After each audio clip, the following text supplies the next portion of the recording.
El título de la exposición es Manual de Clasificaciones Presupuestarias para el Sector Público de Guatemala.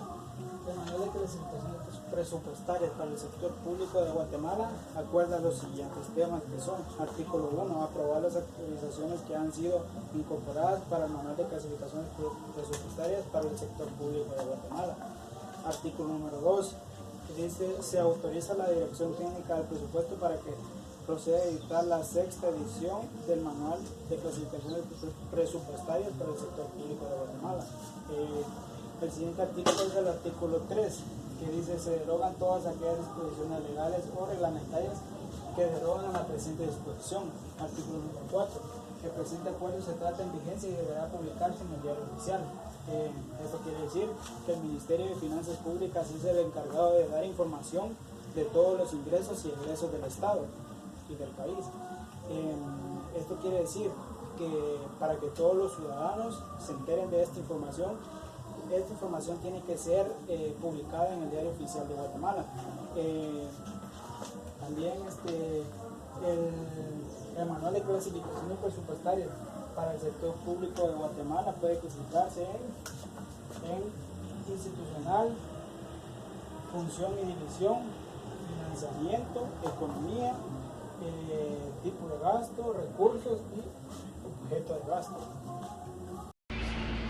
El Manual de las Clasificaciones Presupuestarias para el Sector Público de Guatemala nos dice que es el manual de las clasificaciones que nos indica a la institucional que facilitan la incorporación de las transacciones del sector público, tanto que llevan una administración legalmente en las cuentas nacionales, tanto también como el ordenamiento institucional que se ha adaptado a una codificación de 8 dígitos divididos en 5 campos, en los cuales nos indica, tanto como la descripción de cuentas. La descripción de cuentas es el proceso de la sectorización que implica agrupar a las instituciones del Estado para que la administración de los criterios jurídicos y estadísticos, tanto como económicos, sean la utilidad analítica para el proceso contable de Guatemala, en la cual se realizan con base en los conceptos y definiciones de el Manual de Estadísticas de Finanzas Públicas y el Sistema de las Cuentas Nacionales del año 1993 de las Naciones Unidas en el marco doctrinario del derecho administrativo. También tenemos el sector público.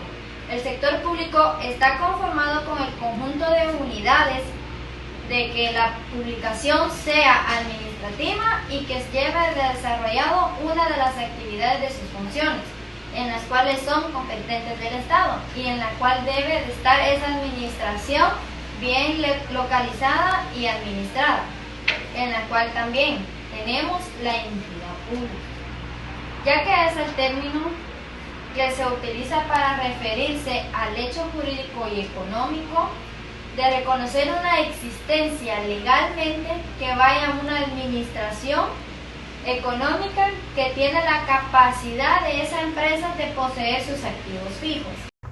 Yo les voy a hablar sobre el gobierno central, el gobierno local y la administración central. El gobierno central tiene a su cargo la prestación de bienes y servicios colectivos, en beneficios a la comunidad, en gastos de las prestaciones de servicios como educación, de servicios descentralizados y descentralizadas y las autónomas y de seguridad social. También los servicios como educación, de servicios descentralizados y autónomas y de seguridad social. El gobierno local son entidades básicas de la organización territorial en el Estado y canales de participación del Estado y análisis. El gobierno local, la autoridad de legislativo, judicial y ejecutivo, son las entidades básicas de la organización territorial del Estado. En los asuntos públicos institucionalizan y gestionan con autonomía, siendo elementos esenciales en el gobierno local. La autoridad legislativa y ejecutiva en una unidad con un país con fines políticos y administrativos. La administración central. La administración central está constituida por los organismos del Estado que ejercen con el poder de cada una de las instituciones del presidente de la República. También ejercen las funciones en los poderes del Estado y para transferir los poderes y toma de decisiones.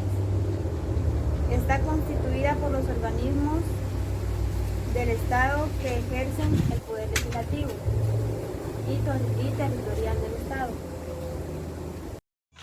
Mi nombre es Roberto Rivas Choc, de sexto perito en administración, sección A, y hoy me tocó hablar sobre el tema entidades descentralizadas no empresariales.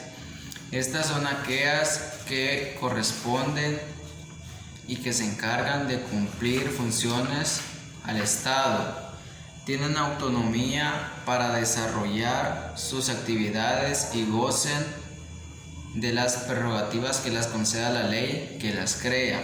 Estas entidades son las que trabajan únicamente para el gobierno de Guatemala.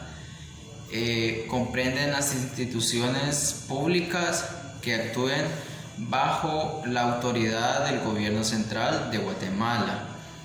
Estas funciones cumplen gubernamentalmente de mercado en varios campos, por lo que no persiguen la comercialización de los bienes y servicios que producen. Estas entidades descentralizadas no empresariales, por ejemplo, son estas como la Municipalidad de Morales Izabal, los bomberos, el turismo de Guatemala, también es el Ejército de Guatemala, que trabajan para el gobierno de Guatemala, y también estas se dividen en las entidades autónomas no empresariales. Estas son instituciones públicas que van de la mano con la República de Guatemala y la Constitución de la República de Guatemala. Por estas categorías son instituciones autónomas que por este hecho tienen libertad de gobernarse por sus propias disposiciones y no tienen bienes y servicios que produce la comercialización. Estos son llamados autónomas porque van dirigidas por los artículos de la Constitución de la República de Guatemala. En base a entidades descentralizadas son que trabajan con el gobierno de Guatemala, y las autónomas trabajan de acuerdo con los artículos de la Constitución de la Política de Guatemala, y ambos no persiguen la comercialización de los bienes y servicios que tienen en Guatemala. Cada uno de estos dos temas son para saber y comprender cuáles son los que son de gobierno y de artículos de la República de Guatemala. Esta ha sido mi pequeña exposición. Muchas gracias. Mi nombre es Oliver Jonathan Pérez López. Hoy les voy a hablar sobre las entidades de seguridad social. Son entidades que están constituidas por el gobierno central para brindarnos una mejor seguridad y protección. Esto ayuda a reducir una cantidad de riesgos sociales, ya que un riesgo social representa una amenaza para la población. Como podemos ver, aquí hay un ejemplo muy claro, que es la Policía Nacional Civil, que nos brinda protección, y el Instituto Guatemalteco de Seguridad Social, que nos brinda apoyo en cualquier situación. Y las empresas públicas son todas aquellas empresas en las que el gobierno central toma el mando para ejercerlas y controlarlas con el fin de llevar a cabo bienes o servicios para la mayoría de la población. Como podemos ver, aquí hay un ejemplo del Ecopetrol, que produce petróleo y es un bien para el país. Otra empresa muy importante es la de ICO, que es institución de crédito oficial. Las empresas públicas no financieras son entidades jurídicas cuya actividad es igual que la financiera y que se ejecuta con el control de las unidades de gobierno. Un ejemplo muy claro de estas serían los servicios de transporte, ya que se entiende como cualquier tipo de elección a través de sus directores. Un ejemplo muy claro de esta también sería la de CACIT y la de la aeroportuaria. Esta ha sido nuestra exposición de grupo. Gracias.